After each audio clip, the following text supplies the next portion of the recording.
Buenos días o buenas tardes, dependiendo del momento en que vean este video. Mi nombre es Carlos Silva, soy estudiante de Pedagogía en Filosofía y la siguiente clase va a rondar el parágrafo 6 de Ser y Tiempo de Martin Heidegger. Voy a compartir pantalla para proyectar una presentación. De antemano me pongo el parche antes de la herida. No soy muy bueno ni muy didáctico realizando presentaciones, así que ustedes sabrán disculpar los fomes de la presentación.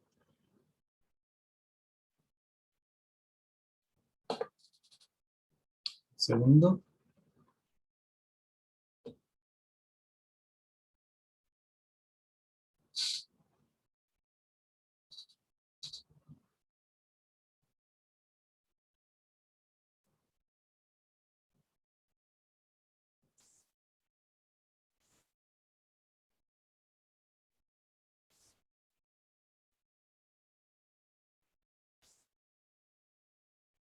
Listo. Ahí está. Entonces la clase de hoy lleva por título el concepto de destrucción en Heidegger, ¿ya? Esto lo vamos a tratar de acuerdo al texto Ser y Tiempo, específicamente en el parágrafo 6, ¿ya? Un segundo. Bueno, el objetivo de la clase de hoy es comprender y conocer el concepto de destrucción trabajado por Heidegger en el parágrafo 6 de Ser y Tiempo, ¿ya? Para este propósito, es necesario que realicemos una breve contextualización y un recorrido por los parágrafos anteriores al libro, ¿cierto? O sea, es decir, la introducción y los parágrafos que van hasta el 5, para luego enfocarnos en el concepto de destrucción que trabaja el autor en el parágrafo 6, ¿ya? Antes de comenzar nuestro recorrido, me gustaría pedirle una cosa, ¿ya? Me gustaría pedirles que piensen en imágenes que se asocien fácilmente cuando se dice destrucción, ¿ya? Algo así como el sentido común, ¿ya? O la asociación inmediata que ronda cuando se enuncia la palabra o el concepto de destrucción, ¿ya? Entonces, por favor, quiero que piensen en imágenes, palabras, sinónimos que se puedan asociar fácilmente o inmediatamente a la enunciación del concepto de destrucción. Ya les pido que guarden esas imágenes, ya que las conserven en su memoria, porque van a cobrar sentido más adelante. Bueno, esta clase en un principio estaba pensada, estaba planificada para realizar de manera presencial. Así que si resulta un poco tediosa, es porque esto suponía una interacción constante, que, bueno, en este caso con una grabación asincrónica es imposible o muy difícil que se dé esa interacción. Bueno, pero vamos entonces a lo que nos congrega. Para empezar la contextualización, el texto con el cual vamos a trabajar y el concepto al cual nos vamos a abocar en esta presentación corresponde al autor Martin Heidegger, ¿ya? Este fue un filósofo alemán, nacido en 1889, ¿ya? Falleció en 1976. Es considerado el pensador y el filósofo alemán más importante del siglo XX. Su libro Ser y Tiempo, ¿ya? Del cual nosotros extraímos este parágrafo que vamos a trabajar, es publicado en el año 1927, ¿ya? Ahí está el título en alemán. Este libro es considerado su libro más importante y uno de los más relevantes dentro de la filosofía. Hay quienes consideran que lo expuesto por Heidegger va a determinar en gran medida el devenir y el transcurso de la filosofía occidental del siglo XX, ¿ya? Va a influenciar a muchos filósofos, muchos van a seguir su lectura.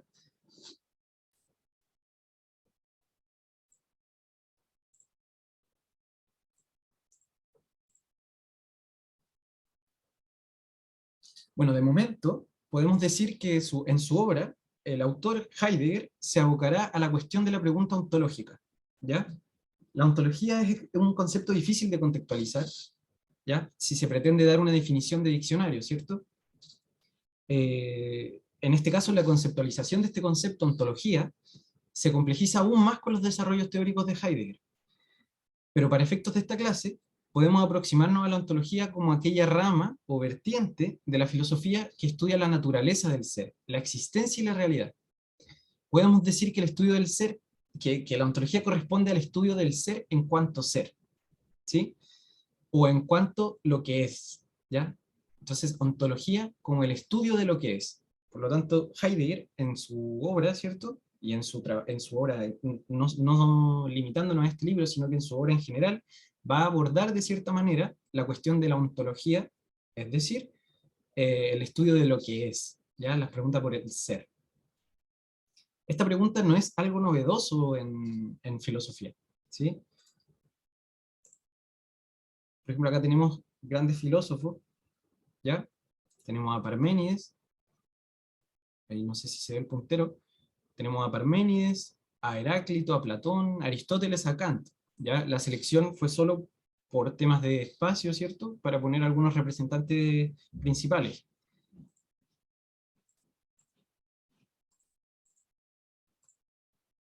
Resulta que a lo largo del transcurso de la filosofía, ¿ya? Desde los presocráticos en adelante, distintos pensadores se han dedicado a la cuestión del ser. Y acá tenemos algunos ejemplos, ¿cierto? Todos estos van a tratar de cierta manera la cuestión del ser. Pero ¿qué nos va a decir Heidegger en Ser y Tiempo?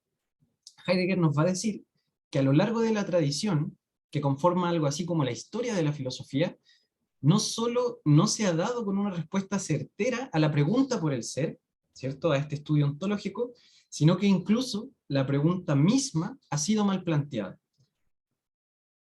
Por lo tanto, su proyecto apunta a elaborar de una vez por todas, en forma suficiente, el planteamiento mismo de la pregunta por el ser, ¿cierto? Heidegger, por ejemplo, plantea, ¿cierto?, en los parágrafos anteriores al cual nos vamos a dedicar en esta clase, que hay una serie de prejuicios detectables en esa tradición, en esa historia, ¿ya?, en la cual se ha trabajado la pregunta por el ser. Estos prejuicios entorpecen la posibilidad misma de plantear la pregunta de forma suficiente, la pregunta por el ser.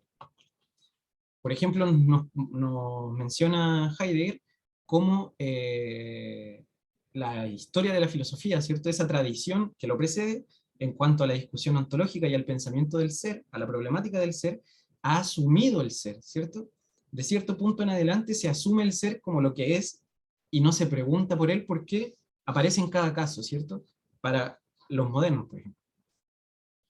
Nos muestra cómo, por ejemplo, Tomás de Aquino no se realiza la pregunta por el ser, no realiza la pregunta por el ser, porque lo asume, ¿cierto? Asume esta tradición.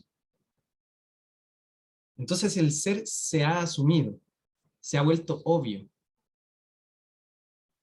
Entonces, Heidegger lo explicita, ¿cierto? Como propósito o finalidad de su tratado, la elaboración fundamental de la pregunta por el ser, la elaboración concreta de la pregunta por el sentido del ser. Permiso.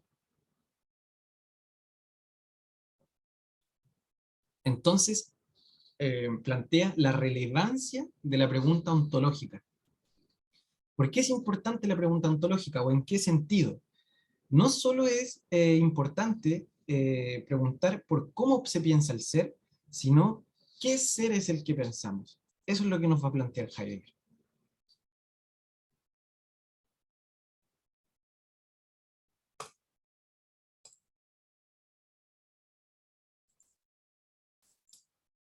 Entonces la pregunta por el ser, desde Heidegger, se va a comprender como la pregunta por lo que somos en cada caso. Aquí ya hay algo muy importante.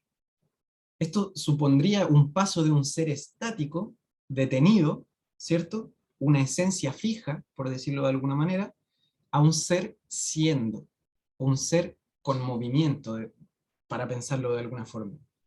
¿Ya? Esto a partir de la determinación y el rol que va a tomar el tiempo en relación con la tematización del ser que realiza Heidegger o su indagación. ¿Ya? En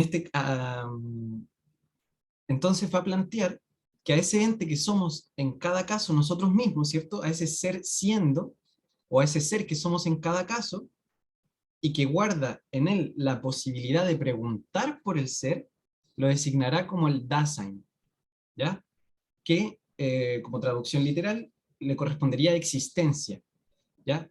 pero como es un concepto trabajado, el concepto se traduce como ser ahí, o ser en el mundo, ¿ya? Entonces, ¿qué sería el Dasein? Sería ese ente que somos en cada caso, ¿sí? Y que guarda en su ser la posibilidad misma de preguntar por el ser, ¿ya? Entonces, para poder realizar la tarea fundamental que se plantea Heidegger, que la plantea como la tarea fundamental de la filosofía, sería necesario entonces, y sería un imperativo, interrogar o esclarecer al Dasein para poder plantear esa pregunta por el ser, ¿ya? Entonces hay una nueva tarea, ¿cierto? Se adopta como tarea entonces plantear la pregunta por el ser del Dasein. Desde ese punto en adelante, entonces, Heidegger en su tratado, ¿cierto?, se va a dedicar a esclarecer esta cuestión del Dasein, de este ser que guarda en sí la posibilidad misma de preguntar por el ser, de preguntar por el sentido del ser. Oh, disculpe, un poco de spoiler.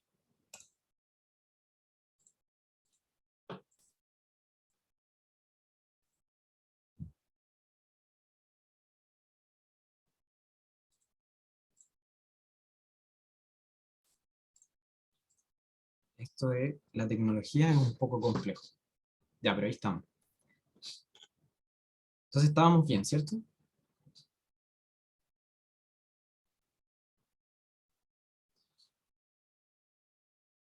En este trabajo, ¿cierto? Que como decíamos que desde este punto en adelante, ¿cierto? Heidegger se va a dedicar a esclarecer la cuestión del Dasein, nos va a plantear el carácter histórico de este ente. Este ente, recuerden que es el ser que somos en cada caso y que guarda en sí la posibilidad misma de preguntar por el ser.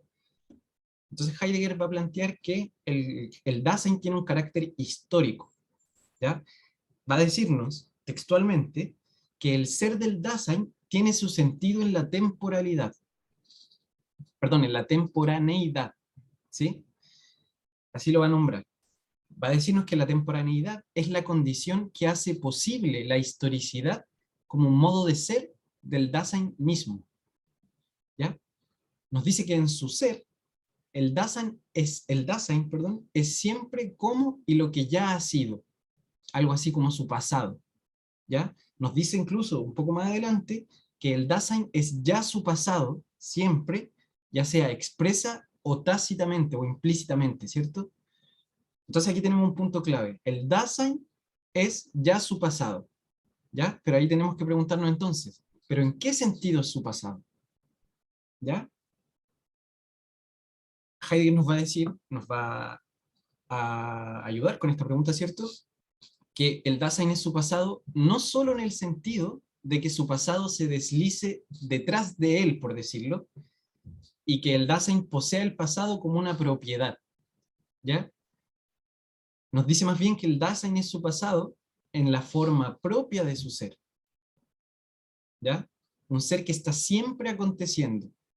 En ese sentido, podemos pensar ese pasado como un pasado que se actualiza constantemente, que no deja de acontecer, ¿ya?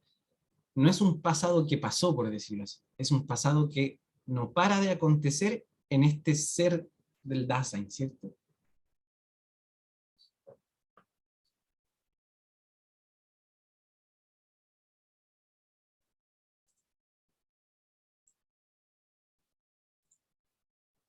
Entonces tenemos que la tarea fundamental de la filosofía, ¿cierto?, es plantear la pregunta por el ser. ¿Por qué? Porque esa pregunta, por un lado, no se ha logrado responder y ni siquiera se ha planteado lo suficientemente bien, ¿sí? Entonces Heidegger se propone esa tarea. Para resolver esa tarea nos dice que hay que interrogar al Dasein, que es el ser, ¿cierto?, que guarda en sí la posibilidad de preguntar por el sentido del ser. Luego nos dice que el Dasein es su pasado en el sentido que acabamos de trabajar, ¿cierto? Este pasado no superado, este pasado que se actualiza constantemente, ¿ya? Algo así como una historia, ahí vamos a ver. Entonces luego nos dice Heidegger que el Dasein se ha ido familiarizando y creciendo con una interpretación usual del existir, ¿ya? Esta interpretación usual o común es la que entrega los límites y las reglas para la comprensión que ha tenido el Dasein, ¿ya? Es la que entrega las condiciones de posibilidad de pensamiento y de comprensión para el Dasein, para plantear la pregunta por el ser, ¿cierto? Entonces, esta interpretación usual, esta acumulación, ¿cierto?, que forma una tradición, ¿ya? O esta interpretación que va de la mano con una tradición que ella misma conforma, ¿cierto?, que va componiendo, puede quedar oculta al Dasein, ¿ya? Puede quedar oculta. ¿En qué sentido? Oculta en el sentido en que se vuelve, como veíamos antes, los prejuicios, perdón, de los cuales hablaba Heidegger en la historia de la filosofía, cuando se vuelve obvia, ¿ya? Cuando se vuelve obvia, queda oculto al Dasein, ¿ya? Y esto imposibilita la posibilidad de que plantee la pregunta por el sentido del ser, ¿cierto? Entonces esta interpretación usual del existir, más esta tradición, pueden llegar a ocultarse al Dasein y crear como condición la imposibilidad de plantear la pregunta por el ser.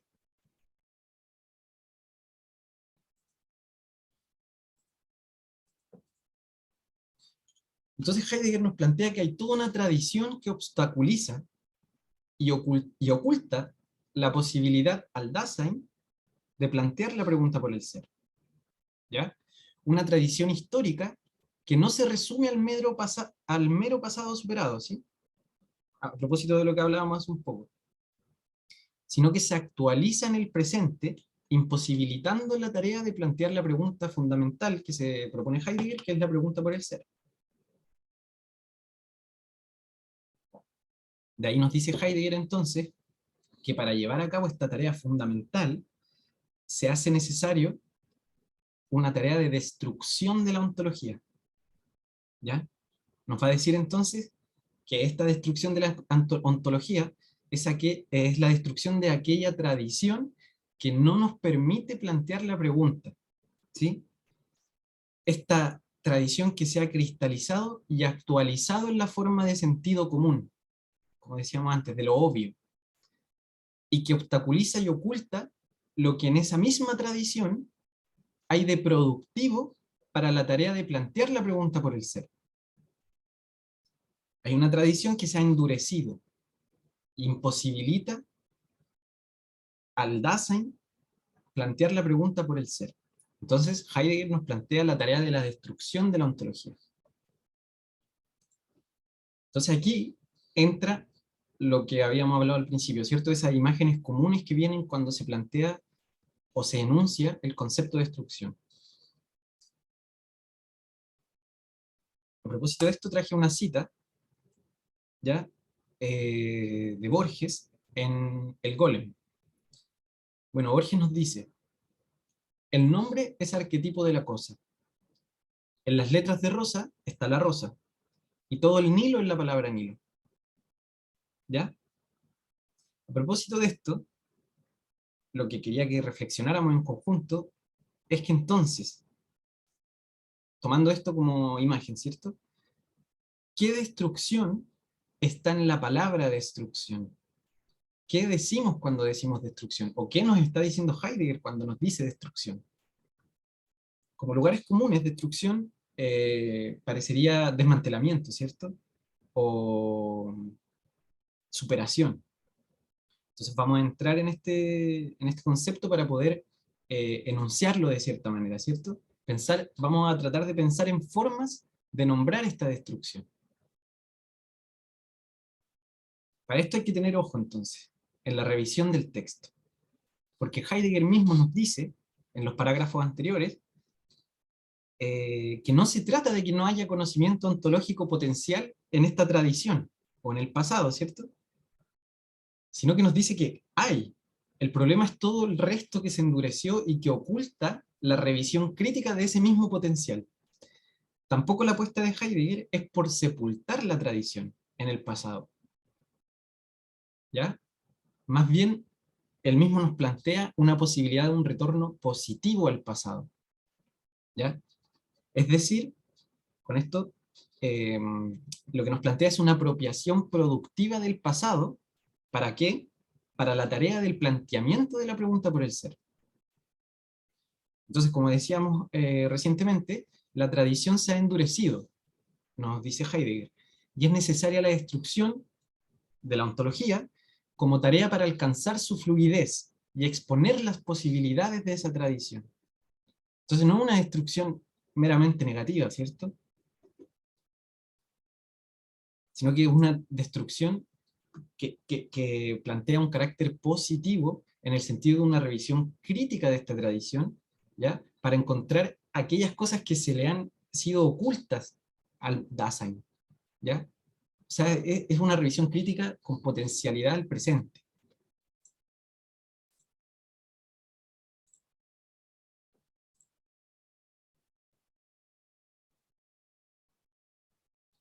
Bueno, entonces yo quería traer a colación, ¿cierto? Dos ejemplos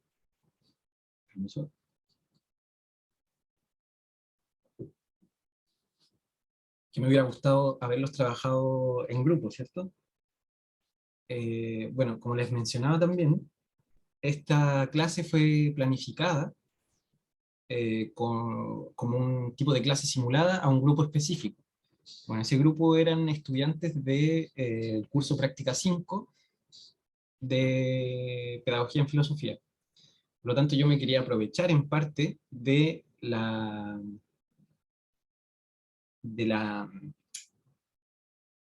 de saber de antemano, ¿cierto? Que todas esas personas pasaron por el curso de estética con Willy Tai. Pero en este caso, para temas de la clase, lo voy a hacer igual, ¿ya? Voy a asumir que van a entender lo que voy a decir. En el curso de estética, con Willy Dyer, se trabaja el concepto de la catástrofe, ¿ya? Que resulta algo parecido como un remecer del sentido común o de las imágenes que emergen cuando se enuncia la palabra catástrofe. Porque, ¿qué nos decía el profesor Taller?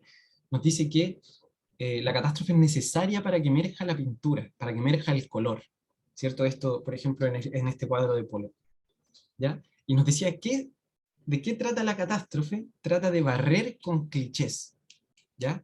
Entonces nos decía, eh, si no hay una investigación, una revisión crítica de estos clichés que están cargados ya en el lienzo en blanco, ¿sí? Si no hay una revisión, si no hay una comprensión de estos clichés, que sería algo así como la tarea de la destrucción en Heidegger, de la destrucción de esta tradición ontológica, si no hay una revisión crítica, lo más probable es que lo que se realice al enfrentarse al lienzo en blanco es pura repetición de clichés. No hay catástrofe, no emerge la pintura, no emerge esa posibilidad de plantear, o esa posibilidad otra de plantear una pregunta por el ser. ¿Sí? Estoy tratando de hacer un parangón.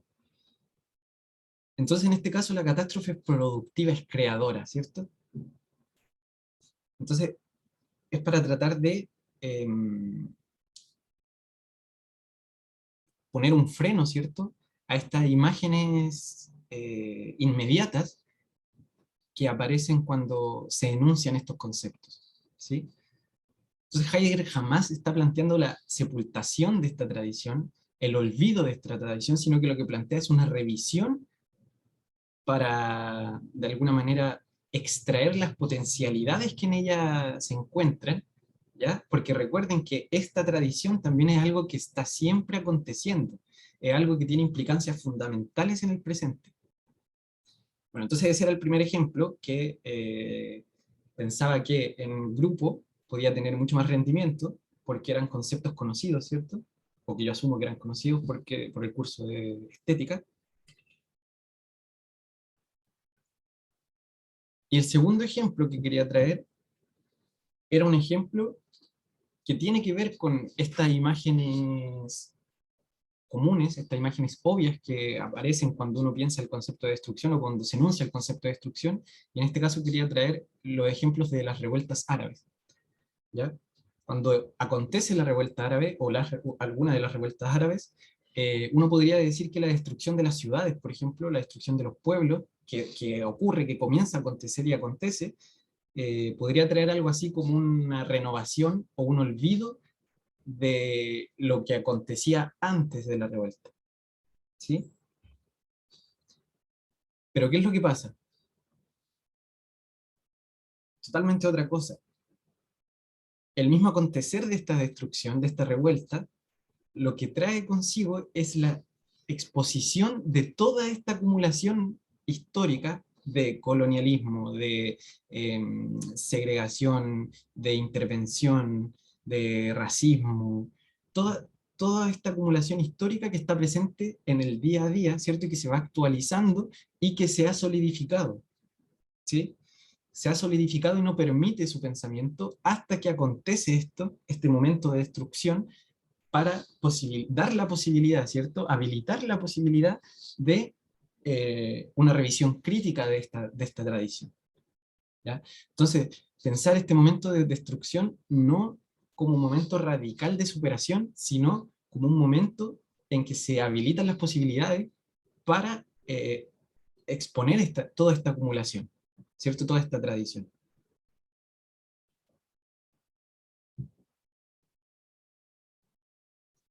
Bueno, entonces, como eh, actividad que yo tenía pensada para realizar en la clase en conjunto, ¿cierto? Era una reflexión en conjunto, pero en este caso va a quedar para la casa, supongo.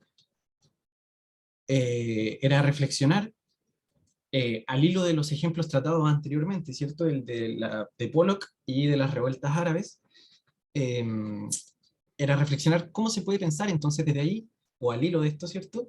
La revuelta acontecida el 18 de octubre de 2019 en relación con la destrucción y la tradición, ¿cierto? O sea, como, porque por un lado se podría pensar, por ejemplo, como un momento, ¿cierto? Singular, donde se abandona este pasado de opresión, por decirlo de alguna manera, y se instaura otra cosa, ¿ya?